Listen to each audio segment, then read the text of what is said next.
Magnus Carlsen is an endgame magician and strategic genius, but he has also been known to deliver some of the most iconic checkmates in the entire game, and in today's video, we are counting down Magnus Carlsen's top 5 most iconic and brutal and humbling and inspiring and beautiful and gorgeous checkmates that the world champion has ever delivered. Checkmate number 5 comes from this position between Magnus Carlsen and Peter Svidler from 2019. And in this position, if we just take a glance at the pieces, it is clear that while material is roughly equal, the knight on d3 is extremely strong, and the rooks on the E and F file are also really active.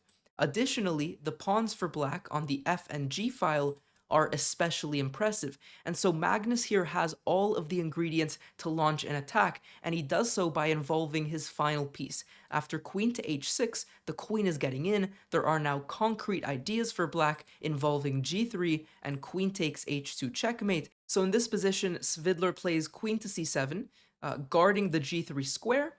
The rook slides to the f file, where it is slightly stronger. And now white plays the move pawn h3. And the idea is that after g3, these pawns look strong, but the queen no longer can come to h2 like we previously desired. So what does Magnus do? He switches. He instead takes on h3, opening up more avenues, more files for his pieces to activate and attack the opponent's king. But white had an idea, and Svidler specifically wanted to play g3 here, sacrificing another pawn, but the point is that these pawns now somewhat block black from actually getting their pieces onto these files. But here's the thing, these pawns do block the major pieces from activating, but the pawns are so strong that they themselves can deliver the final blow, and I just love how this game ends because it is very visually appealing. Rook takes f6 here. There was nothing much better, but after h2 and g2, it is checkmating with 2 pawns. Very beautiful. On to checkmate number 4. In this game, Magnus Carlsen has the white side of a Caro-Kann. This is from the early 2000s. And look at what he does momentarily. He pushes the h-pawn, grabbing space on the king side, and then very soon thereafter decides to castle queenside, clearly aiming and eyeing a kingside attack. And boy, does that kingside attack soon come. He trades one pair of pieces and then activates the knight to the e5 square.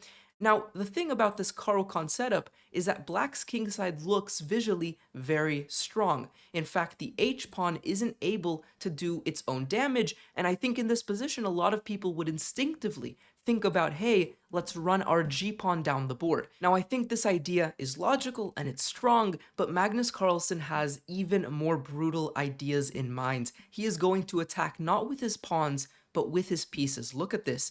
Very soon, he plays queen to e2, getting out of that pin with the rook, and then, after c5, knight to g6, sacrificing an entire piece to open up black's king. But that's not enough for Magnus. He then sacrifices the bishop on h6, and then the rook on h6. He is now down an absurd amount of material, and yet the openness of this king and the active rook that can come into the game along with the very active queen sitting on e6 guarantees white enough compensation, and more than that, this is already a mating attack. Let's see how it finishes, because the finishing position is quite beautiful. The knight sacrifices itself back. It had to, otherwise mate was imminent on h7, but now the rook is going to be able to come into the game. We take the knight first of all, and now rook to d3, swinging the final piece into the puzzle. The rook is coming to g3, and very soon after check. And the reason that I'm playing this until checkmate is because it happened in the game, but it's a really beautiful checkmate. Look at how humiliating this setup is for black. Their rooks are squeezing their king to death. Checkmate number 3, I think, is a really instructive example, and I'll explain why in a moment. So Magnus Carlsen has the black pieces, and he sets up sort of a King's Indian type of defense, but very soon he smashes through the center with e5, and then makes this knight on f6 go onto an adventure. So it goes to h5 and then to f4, and quite soon it actually ends up on e2. You'll see this in a moment. Now, you might be wondering, what the heck is the knight doing on e2? Okay, it's attacking the king, but the king simply slides away, and now isn't the knight more of a vulnerability? Can't it just be attacked, and then it might not have a good escape square to run to? Well, Magnus Carlsen had a very specific idea when he played in this position knight to e2 check. He wanted to chop off the knight on g4 with his bishop, and now he recognizes that this knight is actually taking away this king's escape square on the first rank. And that means if you can get a heavy piece, a rook or a queen, to this h-file, that would be checkmate. So maybe I'm doing a little bit of foreshadowing, but very soon he simply slides the rook into action. And unfortunately, white isn't fast enough to kick away this knight, which I think is a really instructive idea, that simply the knight can stay there for as long as it wants. Now, bishop to e3 was played, trying to finally get some pieces into the game, but rook takes e4, and the threat is rook takes g4 and rook to h4 check. Now, white here saw this threat, and they thought, I'm fast enough. I can play rook to e1, and if you take on g4, I'm quick enough to take your knight. There's no more mate. I win a piece. We're trading queens. This is happy days. But after rook to e1, what white missed was a spectacular blow. Queen to h5 check, sacrificing the queen to blast open the h-file. In this position, white resigned because after g takes h5, rook to h4, and after all, a major piece does end up on the h-file. So you see long-term attacking strategic planning here. When you put the knight on e2, it looks very artificial, but there's a simple plan that black is going to implement, getting a rook or a queen to the h-file, and there is not a whole lot white can do about it. I think a really beautiful example. Checkmate number 2 is probably the most famous on this list. If there's any checkmate that you saw from Magnus, there's a good chance you saw this one. Magnus has the white side against Sergei Karyakin from 2016. He plays the Prince Sicilian, a very rare sideline to avoid the main lines, but it has a very specific point. White wants to establish the Marozzi bind and claim that this gives them some space that could later be used to form either some queenside pressure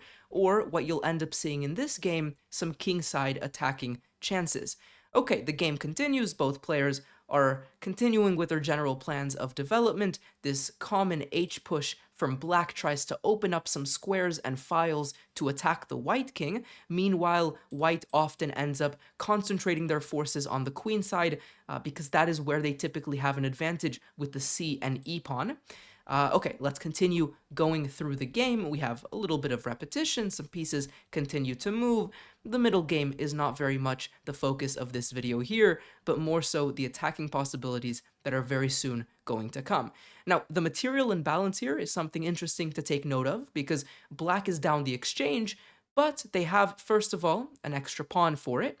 But also, and probably more significantly, this king is really exposed, and especially during these dark squares here, if you can imagine, if a bishop can come to e3, if a rook can try to infiltrate or a queen can try to come in, that could be deadly. So Magnus has some things that he certainly has to make sure to work out here, but it's actually him who ends up being the one attacking. So we have a brief repetition until Sergei Karyakin rejects it, but that is something he probably went on to regret because very soon Magnus builds off a deadly attack. It is coming very, very shortly in this position. Ladies and gentlemen, if you'd like, pause the video because this is one of the most mind-blowing examples if you've never seen it. So, white to play, what did Magnus do to end the game? In this position, the winning combination is rook to c8 check.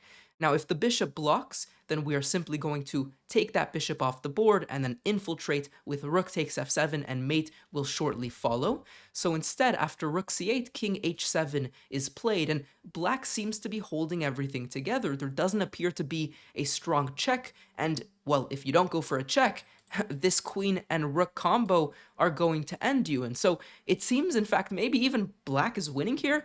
No, Magnus Carlsen had a very specific follow-up. Unbelievable. Queen to h6, sacrificing the queen that can be taken in two ways. Now, if king takes h6, hopefully you see rook to h8 was the idea with checkmate, and miraculously, if pawn takes h6, that is no better because rook takes f7 this time is checkmate. A beautiful game, and I don't even know how you would think of queen to h6. I mean, once you see it, it becomes very compelling, but to even consider this move as a candidate move, I think this is what a lot of calculation books try to really hone in on, right? Never cancel out moves just because they look outrageous, because there are times where it could be very iconic and spectacular finishing blows. And for checkmate number 1, this is what I believe is Magnus Carlsen's best ever checkmate. This is from 2003, so ironically it is the earliest checkmate in this entire list, and Magnus Carlsen plays a typical Roy Lopez. We have this typical move d5, which locks up the center and therefore enables white to be a little bit more liberal in their attack on the queen side, because black is unable to obtain counter chances on the center of the board and on the queen side. We also have this a4 move. This is very typical. It's kind of ironic. I'm working on a Roy Lopez masterclass, and this is exactly the type of positions that we explore in that masterclass. And I think this is a game that definitely could be used as an illustrative example of what white should be doing. They begin to accumulate their pieces on the king side. You can see this knight along with the bishops. The queen has an entry point into the king side. This king might seem particularly safe for the time being, but it's not going to stay like that. And very quickly, the position can become unbearable. And so what you'll see here is a trade on the queen side of the rooks. Now, the reason that Magnus Carlsen decided to trade rooks is because he indeed does have his eyes set on a king side attack. And so he doesn't want there to be tension on the queen side when he begins to launch this king side attack, because that tension could distract him. He wants to clarify the position on the queen side and then embark on this kingside journey. And this is exactly what you see. Now, bishop to c1, what could be the idea? Perhaps to try to set up some sort of battery aiming towards the king. We have bishop c2. Magnus Carlsen is being very, very patient in his attack. But queen to e3, finally the queen does set up this battery that I was talking about. But okay, this king still does seem pretty safe. You have a knight, a bishop, several pawns defending it. In fact, this king seems so safe that black felt comfortable even moving the rook away from the king side just a couple of moves ago. He clearly does not sense any sort of danger, and indeed, it's not necessarily clear that white's attack here is overwhelming. But let's see what Magnus does. Knight h6, very strong move. Now, if you take this knight, then you invite the queen to infiltrate. That could be deadly. But after you move the knight to g5, intercepting the queen's eye on h6, Magnus had a very specific response in mind. He plays f4, blasting open the position, using the knight on g5 as a hook to try to chip away at black's structure, and by doing so, he opens up his rook, the final piece needed in this combination. But wait a minute, it seems like black actually has a really sweet tactical shot here, and black tries it. Bishop takes h3. Did Magnus blunder this? Well, if you take the bishop, indeed after knight takes h3, you lose your queen. So what did Magnus do here?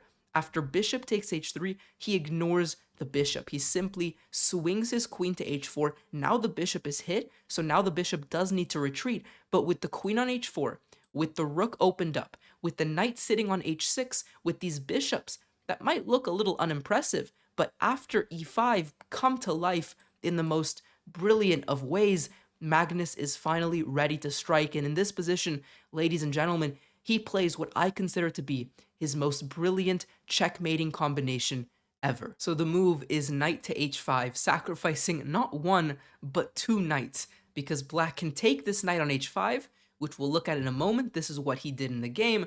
Or you can take the knight on h6. But if you take the knight on h6, I think Magnus's intention was to take on f6 with check, and then play the very calm move, bishop takes g5. Now there is so much pressure next to this king, it becomes unbearable. Specifically, queen to h7 is a key threat, and if you defend that threat with rook to h8, then bishop h6 comes. And after king to f7, there is a pretty nice move here, knight to g8, sacrificing the knight, blasting open the king, and after the king takes the knight, then the queen swoops in to e7, and too many checkmate threats are available. That would end with checkmate very shortly. So instead of taking the knight on h6, in this position, black took the knight on h5, and it's not very clear what white wanted to play here, but you have to have a very specific follow-up if you're just sacrificing a piece. And Magnus did have a specific follow-up, and boy, was it a beautiful one. Queen takes g5, sacrificing now a queen. Now, this queen kind of has to be accepted. If you come to h8, then knight f7 is checkmate. If you come to f8, then queen to g8 is checkmate. So black took the queen. But now it becomes clear after the rook swoops in, the king can come to h8 to the corner, but this is checkmate with the rook to h7, and the king can take the knight. So consider this, you've given away one knight, then a queen, then another knight, and after you've given away half of your entire army, it is simply a rook and a bishop that is enough to deliver a final blow, because these pawns are actually restricting the black king from being able to escape. Such a beautiful combination to end the game, and I think it was really instructive. Hopefully you found this one quite beautiful.